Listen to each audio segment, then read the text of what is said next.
Aprender significa criar e fortalecer novas redes neurais para que o processo de aquisição, consolidação e evocação da memória esteja completo. Ou seja, aprender alguma coisa, uma habilidade, um novo conhecimento, ele tem grande relação com a neurociência. Acontece que 90% das pessoas utilizam 3 técnicas base para aprender alguma coisa. Elas costumam fazer resumos, elas releiam o conteúdo e elas destacam o texto, grifando algum tipo de texto. E de acordo com a neurociência, essas são as 3 piores técnicas que você pode ter para aprender algum tipo de conteúdo. Por isso, nesse vídeo eu quero te mostrar 5 dicas que vão te ensinar quais são as melhores técnicas de estudo segundo a ciência, como que você pode aprender qualquer coisa mais rápido sem que você tenha que ficar horas estudando um tipo de conteúdo e como que você pode lembrar de tudo que você estudou sem que você tenha que ficar fazendo várias revisões porque você já não lembra de mais nada. E para você que não me conhece, meu nome é Gustavo, sou criador de todo o conteúdo aqui do canal Faculdade da Vida, que posta 2 vídeos novos por semana. Então, já deixa o seu like, se inscreve no canal, ativa o sininho, porque é de graça, me ajuda demais e não leva nem 5 segundos para você. Então, sem mais enrolação, bora aprender.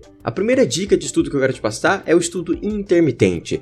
Geralmente as pessoas elas possuem o hábito, principalmente o brasileiro possui muito esse hábito, de estudar apenas um dia. Geralmente quando a gente está ali na escola, na faculdade, o que a gente faz? A gente tem uma prova para realizar e um dia, 2 dias nessa prova a gente fica ali horas estudando, 4, 5 horas estudando para aquela prova. E por que isso não vai ser alguma coisa tão positiva? Eu faço uma pergunta para você, o que será que é melhor? Será que é melhor estudar um único dia durante 3 horas ou estudar 3 dias durante 1 hora cada dia? E o que os estudos mostram pra gente é que esse estudo intermitente, ou seja, eu estudar apenas 1 hora durante 3 dias seguidos vai trazer muito mais resultado. Justamente porque o estudo intermitente ele vai aumentar a superfície de contato das espinhas dendríticas das nossas conexões neurais. Então isso vai fortalecer essa conexão, vai fazer com que a memória esteja melhor estabelecida. É como se toda vez que você revisitar um conteúdo, seu cérebro pensa assim, ora, se essa pessoa está lembrando disso hoje, lembrou disso ontem, lembrou isso anteontem, então quer dizer que essa informação deve ser importante, porque essa pessoa está sempre revisitando essa informação. Então vamos consolidar melhor, vamos criar uma conexão neural mais forte. Isso tende a trazer uma memória também mais consolidada e você vai conseguir evocar essa informação quando você precisar de uma forma mais simples, de uma forma mais fácil.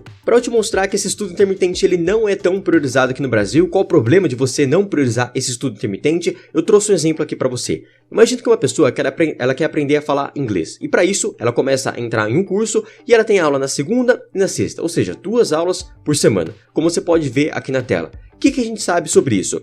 A gente sabe que se ela tem aula na segunda-feira e se em 24 horas, ou seja, até na terça-feira, ela não revisar aquele conteúdo que ela estudou, cerca de 60 a 80% de tudo que ela viu naquela aula é esquecido, é distorcido, tá? Então, só para você ter uma noção de quanto a nossa memória acaba sendo falha quando você tem não esse estudo intermitente, quando você não estuda segunda e já estuda na terça. O grande problema aqui é que como as 2 aulas são muito espaçadas, mesmo que houvesse uma certa revisão do conteúdo, ou seja, eu vi um conteúdo novo na segunda e na sexta eu revisei aquele mesmo conteúdo, o professor fez uma revisão, como esse foi muito espaçado, eu tive terça, quarta, quinta que eu não estudei, então esse conteúdo ele já tende a ser esquecido. E aí quando eu vou estudar novamente? Quando eu tiver uma prova. Só que nessa prova eu vou estudar um dia antes e eu vou estudar de forma intensa, vou estudar ali 2, 3, 4, 5 horas seguidas e eu vou lembrar daquele conteúdo, eu vou fazer minha prova, mas provavelmente 2 dias depois, 3 dias depois, eu vou esquecer tudo aquilo que eu estudei. Então o que seria o certo aqui? É eu entender que logo depois que eu estudo alguma coisa, que eu aprendi alguma coisa, aula dada é aula estudada, eu preciso revisar em até 24 horas.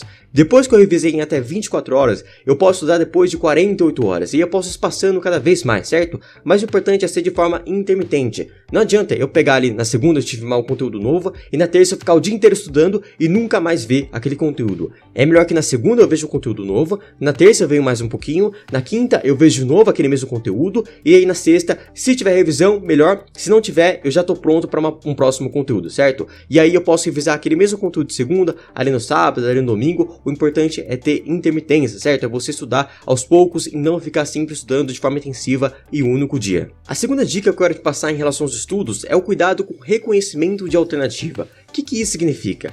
Geralmente, quando as pessoas elas estão aprendendo alguma coisa, elas costumam buscar alguns exercícios com alternativas, múltiplas escolhas, certo? É muito comum, principalmente, quando você está aprendendo uma outra língua. Existem vários aplicativos aí que fazem provas só com alternativas, certo? Até mesmo pós-graduações só com alternativas, uma pós-graduação online, por exemplo. E qual que vai ser o problema desse tipo de questão?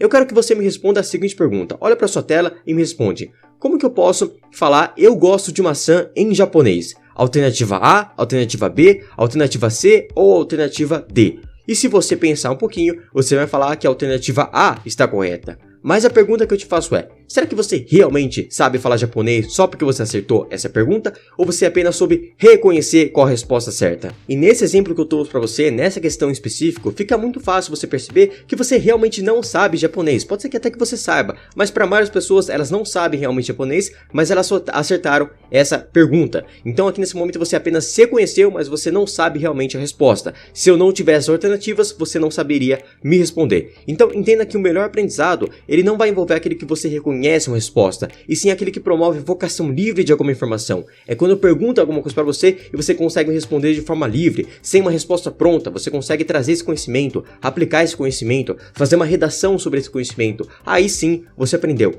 Então quando você for aprender alguma coisa, adquirir um novo conhecimento, muito cuidado com as alternativas, que pode ser que você esteja apenas reconhecendo a resposta certa, mas você não esteja de fato aprendendo aquele conhecimento. A terceira dica que eu quero dar para você é em relação às técnicas de estudo. Como eu falei para você, a maioria das pessoas costuma grifar, fazer resumos e reler um tipo de conteúdo. E por que, de acordo com a ciência, essas técnicas não são as mais eficientes? Porque se você pensar um pouquinho, elas não geram tanto esforço cognitivo. Quando eu estou lendo um conteúdo, quando eu estou relendo o conteúdo, eu estou apenas passando pelas palavras. Eu não estou pensando muito, eu não estou evocando uma informação, eu não estou tentando lembrar de algo, eu estou apenas relendo aquele conteúdo. Para você grifar a mesma coisa, não está tendo um esforço cognitivo, estou apenas passando ali meu marca-texto em cima do texto. E o resumo, no caso, por que o resumo muitas vezes é visto como uma técnica sem eficiência? Porque a maioria das pessoas, quando vai fazer um resumo, na verdade, o que elas estão fazendo é transcrevendo aquilo que elas estão ouvindo. Então, o professor está falando alguma coisa, você está assistindo um vídeo, uma aula gravada, uma aula presencial, uma palestra, ao invés de você fazer realmente um resumo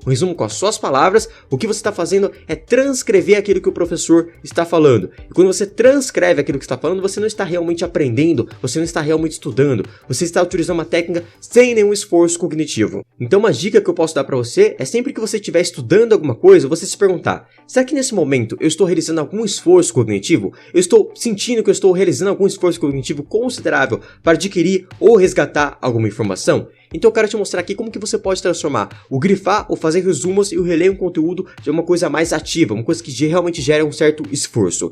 No caso de você grifar, é ideal que você não grife o texto inteiro, que você pinte a página inteira de amarelo, mas sim que você grife palavra-chave e pergunta. Então, por exemplo, eu estou lendo ali um texto e que palavra-chave que eu vou grifar? Uma palavra-chave que fala basicamente o conceito de alguma coisa. E aí, quando eu for estudar aquilo, eu vou ver só o conceito ali e eu vou tentar resgatar essa informação. Ou eu vou grifar apenas uma pergunta e eu vou tentar responder essa pergunta. Quando eu só vejo uma palavra-chave ou somente uma pergunta, eu preciso pensar sobre ela. Por que eu grifei essa palavra-chave? O que isso significa? O que significa essa palavra que eu grifei? Quando eu grifo uma pergunta, eu preciso responder. Como que eu posso responder essa pergunta? Qual que é a resposta certa? Ou seja, estou tendo um certo esforço cognitivo para resgatar essa informação. No caso de você fazer resumos, ao invés de você transcrever tudo aquilo que a pessoa está falando, tudo aquilo que você está lendo ou ouvindo, o ideal é que você faça um resumo somente com perguntas. Então aqui eu estou ensinando uma aula para você com algumas dicas de estudo. Ao invés de você transcrever tudo aquilo que eu estou falando, o que você pode anotar aí no seu resumo é, por exemplo, por que técnicas sem esforço não são eficientes? Você escreve essa pergunta, porque quando você escreve, isso é uma maneira, um certo resumo, e aí você vai ter que pensar quando você lê aquela pergunta, por que técnicas sem esforço elas não são tão eficientes? Então você vai estar resgatando uma informação, você está trazendo maior esforço cognitivo para aquela técnica. E no caso de você reler um texto, o que você pode fazer é pegar, por exemplo, um texto, um livro, alguma coisa que você precisa ler, você lê aquele texto, depois você fecha e tenta explicar para você mesmo tudo que você entendeu com as suas palavras. Nesse momento, aí sim você está tendo um esforço cognitivo. Então, a dica geral aqui para você é, será que nesse momento que eu estou estudando, eu estou tendo ou não esforço cognitivo? Quanto maior o esforço cognitivo, maior a aprendizagem. A quarta dica tem relação em como você pode fazer as suas revisões e vai ajudar bastante para você que está fazendo, por exemplo, algum concurso ou algum tipo de vestibular. O que acontece? Quando sai ali o edital, o conteúdo que você vai ter que estudar, o que muitas pessoas fazem? A gente tem 3 tipos de conteúdo, certo? Tem aqueles conteúdos que você já sabe, então você ali no edital, você sabe que você já domina aquele tipo de conteúdo. Vai ter aquele conhecimento que você sabe mais ou menos, que você lembra de algumas coisas ou outras, mas você não domina totalmente. E vai ter aquele conteúdo que você não sabe nada. O que as pessoas costumam fazer geralmente?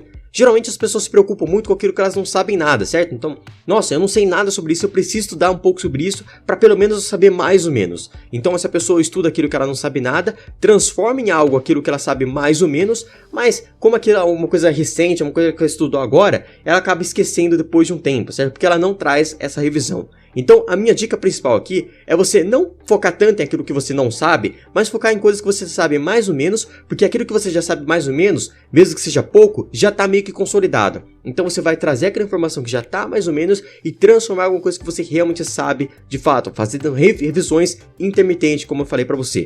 Assim, você vai transformar aquilo que você sabe mais ou menos em coisas que você sabe, e depois que você sabe aquilo, depois que aquilo está consolidado, aí sim você olha para coisas que você não sabe. Quando você fica somente em coisas que você não sabe, transformando para coisas que você sabe mais ou menos, o que acontece é que depois de um tempo, aquilo que você não sabe se transforma em mais ou menos, e depois, quando você volta para o que você não sabe, aquilo que era mais ou menos volta para o que você não sabe. E aí você fica num ciclo, certo? Então, não é tão eficiente. Foca então você pegar coisas que você sabe mais ou menos, para transformar em coisas que você sabe e de fato você sabe. A quinta dica é em relação à nossa memória. A gente sabe que nos últimos anos, muitas pessoas relataram uma falta de memória, uma memória pior, certo? Então, as pessoas disseram que elas estavam esquecendo de coisas no dia a dia, de conteúdo, elas começavam a ler um livro e não conseguiam lembrar mais esse livro. E o que a ciência mostra pra gente, explicação científica para isso, principal, é que a gente está vivendo um mundo com muitas distrações. Então, no momento que eu estou estudando, tem um celular do meu lado que está tocando notificação, eu estou ouvindo música, pessoas falando, barulho na rua, então são muitas distrações. E a gente sabe que o principal modulador, aquele fator que é principal para aquisição de informação, para adquirir essa informação, é justamente o foco e a atenção em uma coisa só.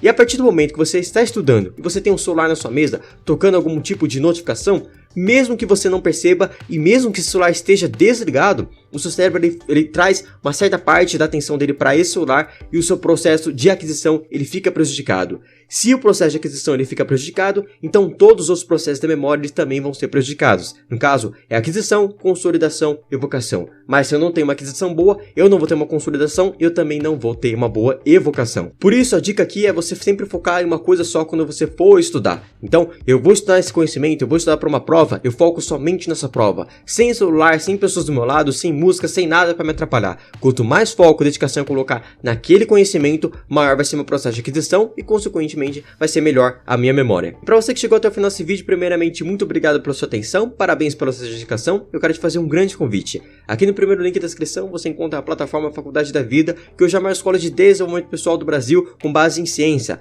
Então, se você gosta desse tipo de conteúdo, confere aqui o primeiro link da descrição e eu te vejo no próximo vídeo ou dentro da plataforma. Até logo!